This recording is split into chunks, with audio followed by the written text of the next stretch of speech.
Fala pessoal, tudo bem? Sejam bem-vindos a esse papo legal que a gente está aderindo aqui como especial, porque nós estamos encerrando a nossa maravilhosa segunda temporada que fez o maior sucesso.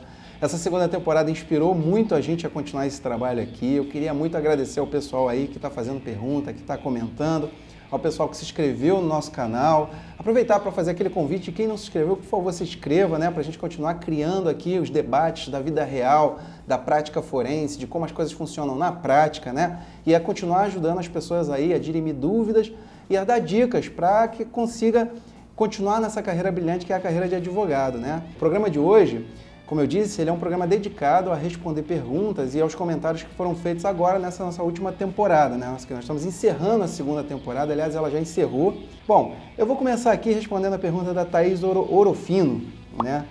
Ela diz que já viu o vídeo que a gente fez aqui no passado sobre honorários, mas que seria ótimo um vídeo orientado para saber como cobrar na área criminal, né? E aí ela levanta aqui uma questão que quando o cliente está solto, depois que você consegue a liberação dele, então há uma tendência muito forte aí do advogado tomar um calote.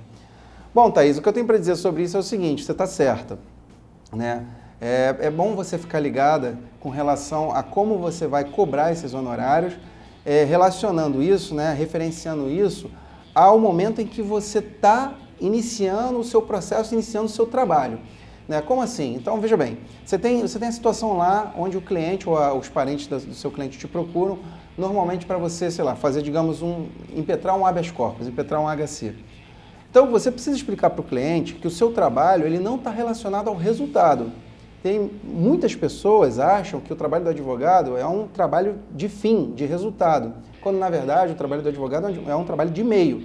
Quer dizer, o nosso trabalho depende da resposta, do feedback lá do juiz, do Poder Judiciário. Então, o que a gente faz é falar em nome da pessoa, ou seja, advocare. Quer dizer, a gente vai falar em nome daquela pessoa ali e pedir por ela. Só que, eventualmente, esse pedido é indeferido, às vezes em razões, por questões contextuais, por questões de fato, por questões jurídicas, e a gente não tem domínio, 100% de domínio sobre o resultado disso. E é por isso que o advogado é um prestador de serviço de meios, né? E não de resultado. Então você precisa conversar com o seu cliente de que uma parte desses honorários, pelo menos uma parte desses honorários, ele tem que ser pago no momento em que você vai iniciar os trabalhos, né? O que é muito comum acontecer? É muito comum, às vezes, o advogado cobrar, ele parcela aquilo ali eventualmente, o que não é exatamente o melhor dos mundos, mas às vezes aquele cliente ali, ele está hipossuficiente financeiramente, então ele te pede para parcelar ali, de repente, 1, 2 vezes. Eu não recomendo parcelar a perder de vista, porque isso causa uma vulnerabilidade muito grande do ponto de vista financeiro para o advogado.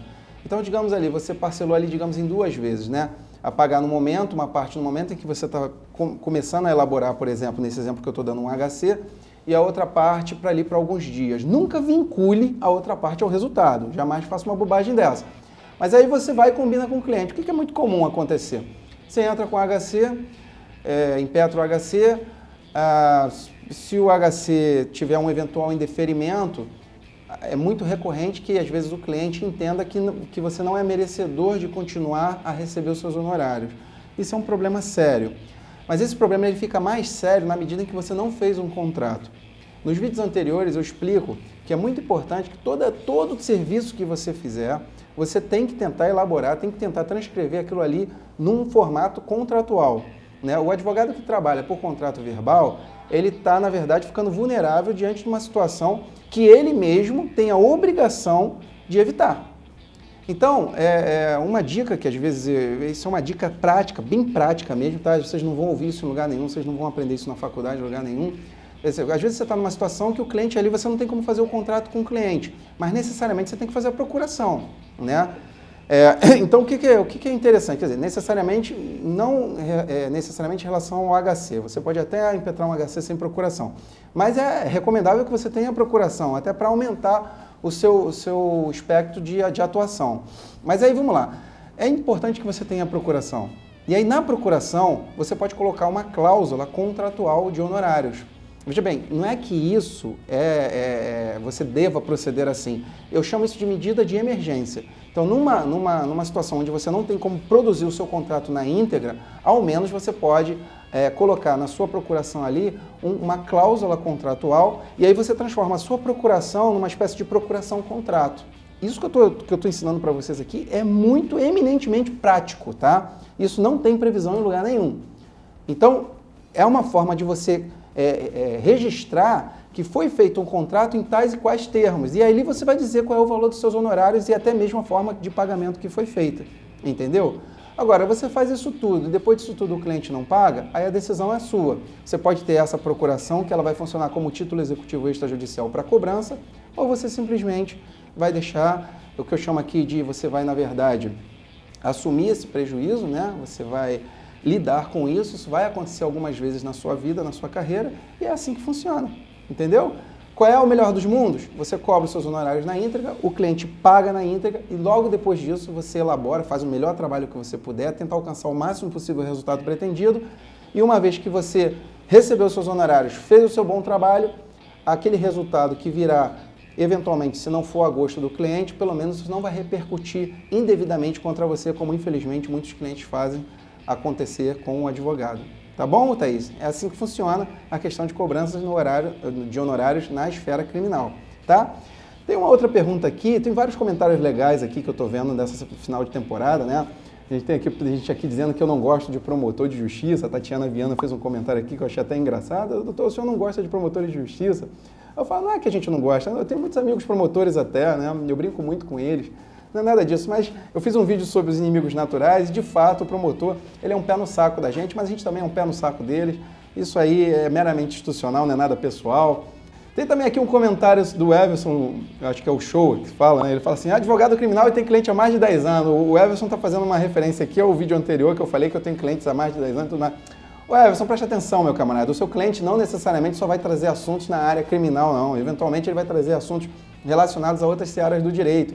O que é legal, que eu tentei enfatizar aqui, é que esse cliente tem tanta confiança em você que ele volta, entendeu? E eu não tenho cliente há 10 anos preso, que nem você brincou aqui não, tá, meu amigo? Isso daqui é porque são pessoas que, invariavelmente, com outros problemas, elas acabam trazendo esses problemas para a gente tentar solucionar.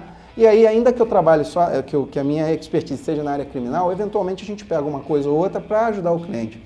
Eu até tenho como política no meu escritório de só pegar casos que não sejam da área criminal para aqueles clientes que já são meus clientes, né? Em outras palavras, se o cliente chegar aqui com uma causa trabalhista, a tendência é que eu não pegue isso, na verdade, que eu indique para um advogado que é um colega meu, que é muito, muito bom advogado, eu indico para ele.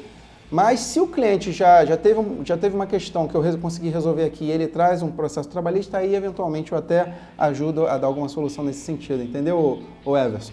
Não estou com cliente preso há 10 anos não, tá? Bom, e teve vários comentários aqui. Há uma outra pergunta que foi feita aqui, é do Rafael Miranda. Também é uma pergunta que já foi respondida em vídeos anteriores, que ele está falando aqui que é um ótimo vídeo, que ele agradece muito, ele gosta muito da matéria, mas ele é receoso sobre o tema porque ele está perguntando se eu considero o ramo perigoso, né? Se eu podia fazer um vídeo sobre isso e tudo mais. A gente já fez um vídeo aqui, eu não sei se na primeira ou segunda temporada, né, Thiago? A gente fez um vídeo falando sobre a suposta periculosidade. Eu desmistifiquei isso, essa periculosidade, ela está muito mais atrelada à honestidade do advogado do que propriamente à área do direito criminal, da área do direito penal, né?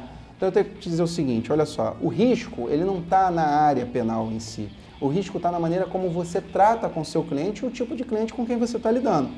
Então, na área penal, você tem aquele advogado que trabalha com um cliente dentro de um determinado segmento social, você trabalha com aquele cliente que atua como um criminoso sistemático, que toda hora está se envolvendo em questões de relevância penal, e você tem aquele cliente que se envolve em questões penais de forma eventual, né? Então você tem um criminoso que é um criminoso, e aqui criminoso eu estou colocando bem entre aspas, tá? É só porque a gente está tendo uma conversa bem informal, mas você tem aquela pessoa que perpetra crime de maneira contumaz, ou seja, frequentemente ela está se envolvendo em questões criminais, e você tem aquela pessoa que é envolvida em situações de ordem de relevância penal. Então você tem que ver que tipo de cliente que você está atuando. Eu, por exemplo, tenho um colega, eu até falei isso num desses vídeos aí, que ele trabalha, por exemplo, basicamente ele trabalha para uma comunidade. Eu já tenho clientes que só trabalham com empresas, perdão, clientes não, colegas que só trabalham com empresas, né? Eu, por exemplo, trabalho com um segmento muito especial de clientes, que são pessoas que têm